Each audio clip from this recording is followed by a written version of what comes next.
श्री सीतारामचंद्राभ्यां नमः। श्रीमद्वाल्मीकी रामायणं बालकांडं 22 सर्गः।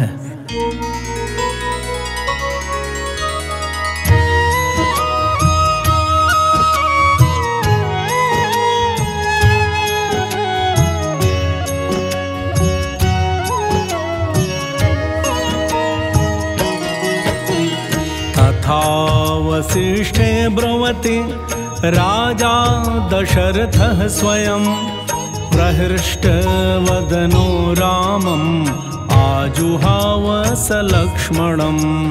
कृतस्वस्त्ययनं मात्रा पित्रा दशरथेन च पुरोधसा वसिष्ठेन मङ्गलैरभिमन्त्रितम्। सपुत्रं मूर्ध्युनुपाघ्राय राजा दशरथस्तदा ददौ कुशिकपुत्राय सुप्रीतेनान्तरात्मना।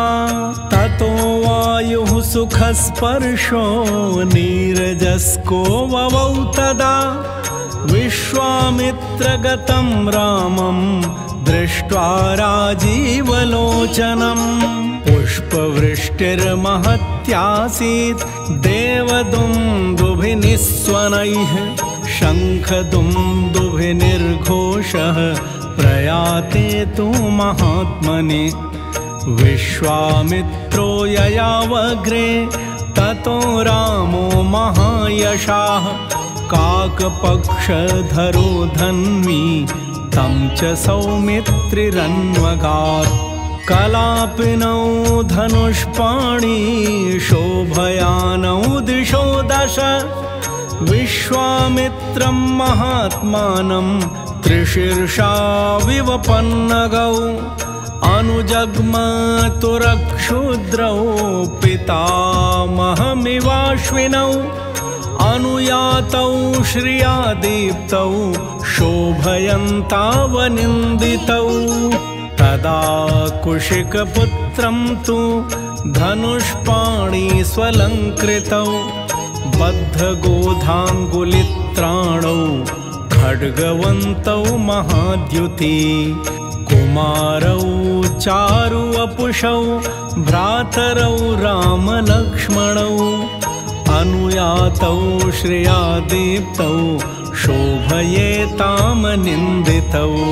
स्थाणुं देवमिवाचिन्त्यं कुमाराविव पावकी अध्यर्धयोजनं गत्वा सरैवा दक्षिणे तटे। रामेति मधुरां वाणीं विश्वामित्रोऽभ्यभाषत। गृहाण वत्ससलिलं मा भूत्कालस्य पर्ययः। मन्त्रग्रामं गृहाण त्वं बलामतिबलां तथा।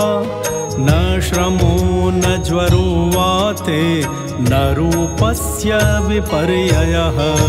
न च सुप्तं प्रमत्तं वा धर्षयिष्यन्ति नैरृताः। न बाह्वोः सदृशो वीर्ये पृथिव्यामस्ति कश्चन।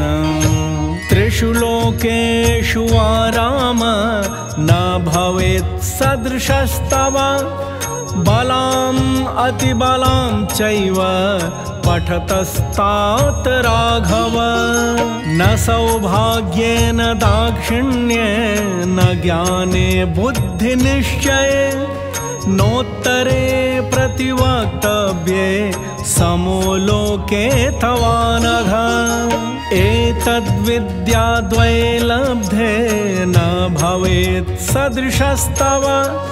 बला च अतिबला चैव सर्वज्ञानस्य मातरौ। क्षुत्पिपासेन ते राम भविष्येते नरोत्तमा। बलाम् अतिबलां चैव पठतस्तात राघव। गृहाण सर्वलोकस्य भुक्तये रघुनन्दन।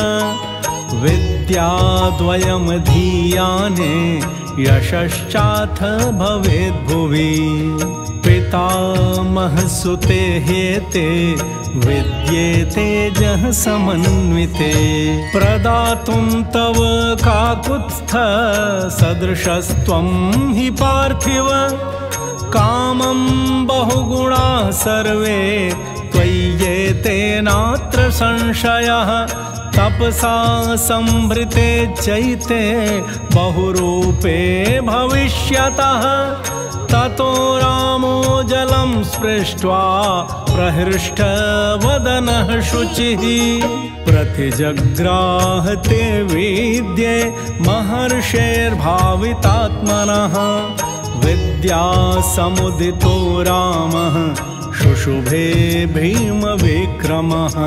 सहस्ररश्मिर्भगवान् शरदिव दिवाकरः गुरुकार्याणि सर्वाणि नियुज्य कुशिकात्मजे उषुस्तां रजनीं तत्र सरैवां ससुखं त्रयः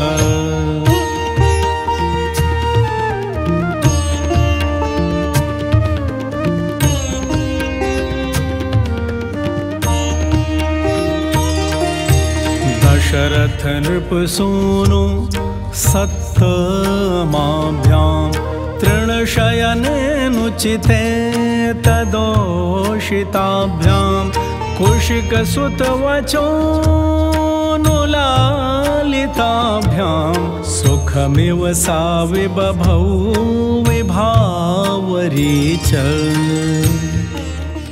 इत्यार्षे श्रीमद् रामायणे वाल्मीकीये आदिकाव्ये बालकाण्डे 22 सर्गः।